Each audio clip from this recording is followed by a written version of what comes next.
네, 안녕하십니까. 한국 연구진이 빛으로 동작하는 양자 엔진 양자 열기관을 세계 최초로 구현해 화제가 되고 있는데요. 과학기술정보통신부에 따르면 서울대 물리천문학부 교수가 이끄는 연구팀이 초방사를 활용한 양자 엔진을 실물로 구현하는 데 성공했다고 밝힌 것인데요.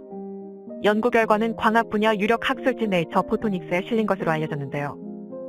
초방사란 들뜬 상태의 에너지가 높은 상태의 원자들 간 결맞음이 발생하며 강한 빛을 내는 현상인데요. 그간 학계에서는 초방사 이후 빛의 압력 광합을 활용해 양자 열기관을 구동할 수 있을 것이라는 이론 수준의 아이디어가 제안되어 왔는데요. 한국 교수 연구팀은 이 아이디어를 세계 최초로 실험을 통해 구현해낸 것입니다. 연구팀은 우선 원자가 통과할 수 있는 아주 작고 얇은 일종의 채를 만들었다고 설명했는데요. 채는 10나노미터 두께의 실리콘 나이트라이드, 방막의 가로 280안함, 세로 190mm 크기의 구멍 1천여 개를 체스보드 패턴으로 뚫어 만들었다고 밝혔는데요. 연구팀은 체에 초속 800m의 바륨 원자 빔을 입사시키고 수직 방향으로는 상태 제어용 레이저를 왔는데요. 이때 구멍을 통과하는 원자들은 양자중첩 상태에서 동일한 위상을 갖게 되면서 보강 간섭을 일으키고 초방사할 준비를 하게 된다고 설명했는데요. 이후 원자는 공진기를 통과하며 빛을 방출하고 빛은 엔진 내부 양쪽에 설치된 거울을 약 100만 번 오가며 거울에 작용하는 압력 광합을 높이며 압력이 높아지면 공진기가 팽창하게 되는데요.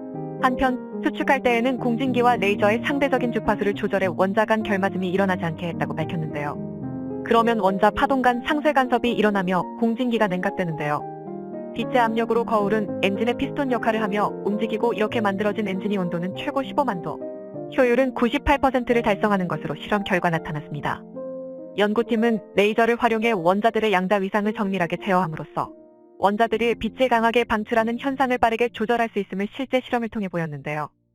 양자역학 원리로 작동하는 양자 엔진은 고전 연력학 법칙을 따르는 것이 아니므로 이론적으로는 고전 연력학 법칙에 따른 엔진의 최대 효율인 카르노 효율을 넘어설 수도 있다고 연구팀은 설명했는데요. 한국 연구팀은 이번 연구 성과는 빛으로 동작하는 초방사 양자 엔진을 실험적으로 구현한 첫 사례라며 분야에 기여하였을 뿐 아니라 엔진이 효율을 획기적으로 높일 수 있는 길을 제시하였다는 점에서 의의가 크다고 설명했습니다.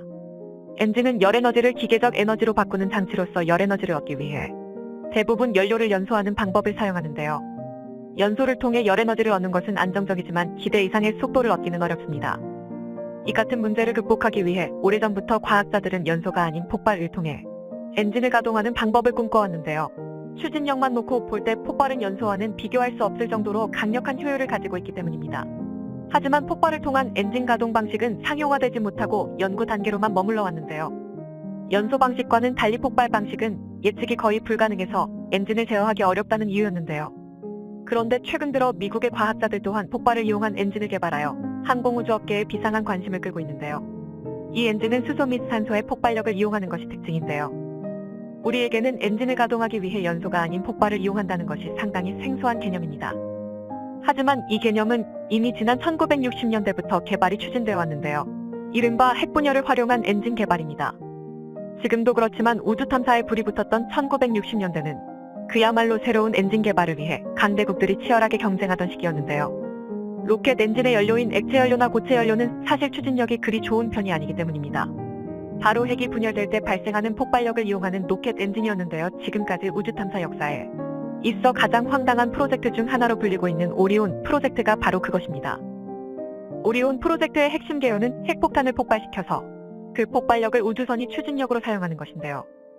이때 사용하는 로켓 엔진은 폭발력을 이용함으로 분사가 마치 파동을 일으키는 것처럼 일어나기 때문에 일명 핵펄스 로켓 엔진으로도 불렸습니다. 당시 미국의 과학자들이 밝혔던 오리온 프로젝트의 개요는 그야말로 단순했는데요. 우선 핵폭탄을 우주선에 탑재한 다음 대기권 밖으로 나가 우주선 뒤쪽에서 핵폭탄을 터뜨리는 것입니다. 그러면 핵폭탄이 터지며 발생하는 충격파로 인해 우주선이 앞으로 나아가는 것인데요. 이렇게 목적지에 도착할 때까지 3에서 5번 정도를 폭발시키면 화성 정도는 액체 연료로 가는 것보다 훨씬 빠르게 갈 수 있다는 것이 전문가들의 의견이었습니다. 어떻게 보면 공상과학 영화에서나 등장할 것만 같은 황당한 방법이지만 과학적으로는 전혀 문제가 없다는 것을 전문가들이 보장하고 있을 정도인데요. 그렇다면 오리온 프로젝트는 왜 추진되지 못하고 역사의 한 페이지로만 남겨지게 된 것일까요?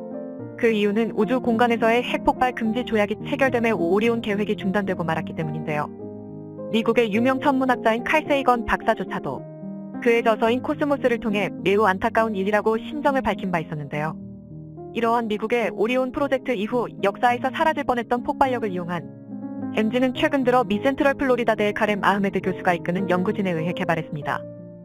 과거의 폭발식 엔진과 차이점이라면 예전에는 핵분열 시 발생하는 폭발력을 이용했지만 아흐메드 교수가 개발한 엔진은 수소와 산소의 폭발력을 이용한 회전식 폭발 엔진이라는 점인데요.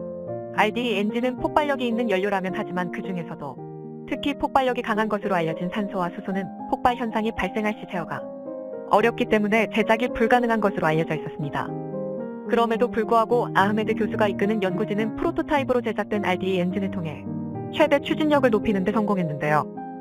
이 같은 결과에 대해 아흐메드 교수는 로켓 엔진으로 사용하기에 충분한 힘은 아니지만 효율은 물론 경제성 때문이라도 미래에는 연소식 엔진이 아니라 폭발식 엔진이 대세가 될 것이라고 전망하기도 했습니다. 이보다 앞서 미 워싱턴대의 제임스 코후 교수가 이끄는 연구진도 실험용 RDE 엔진을 개발하여 주목을 끈 바 있었는데요. 이들 연구진은 초당 24만 프레임의 초고속 카메라로 0.5초간 폭발 과정을 촬영해 컴퓨터 모델링에 필요한 데이터를 수집했습니다.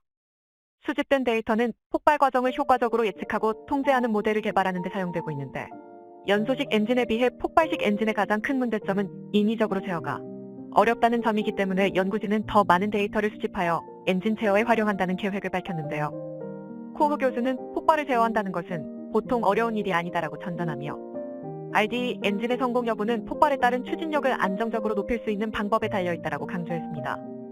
그러나 이런 모든 단점을 극복할 수 있는 엔진이 바로 이번에 한국 연구진이 개발해낸 양자 엔진인데요. 원자가 집단적으로 빛을 강하게 내뿜는 방식인 초방사 원리로 작동하는데요. 일반 엔진처럼 켜고 끌 수도 있습니다. 그동안 초방사 양자 엔진은 이론적으로만 제안했는데요. 이를 실제 구현한 건 한국이 전 세계에서 처음입니다. 초방사란 양자역학적으로 질서정연하게 구성 행동하는 원자들이 집단적으로 강하게 빛을 뿜는 현상을 말하는데요. 1954년 미국 물리학자 로버트 디키가 밀도 높은 원자에서 빛 방출 속도가 원자수 제곱에 비례해 빨라지는 현상이 존재한다는 걸 예측하면서 만든 용어인데요. 초방사와 일반 방사는 큰 차이가 있는데요. 초방사에서는 원자들 간 상관관계가 얽혀 있는데요. 원자에서 방출된 빛이 서로 보강 간섭을 일으켜 강한 빛을 방출하게 됩니다.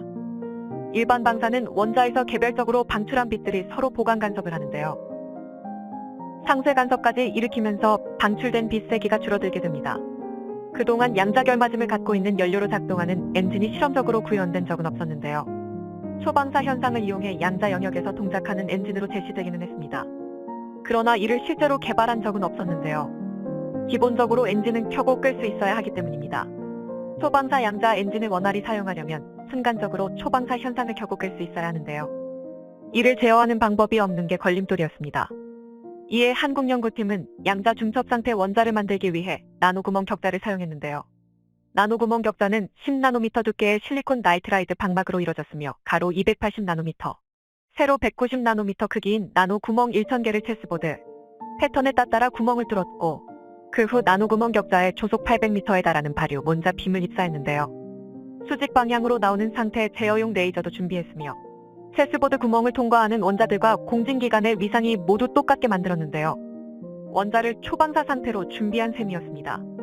이때 레이저와 공진기의 상대적인 주파수를 조절해 초방사를 켜거나 끌 수 있었는데요. 엔진이 차가울 때와 뜨거울 때의 최대 효율은 98%에 달한다며 한국이 세계 최초로 가장 획기적인 미래 엔진 동력을 개발한 것이라고 밝혔습니다. 시청해주셔서 감사합니다. 영상이 도움이 되셨다면 구독과 좋아요 부탁드리며 다음에 더 유익한 영상으로 찾아뵙도록 하겠습니다.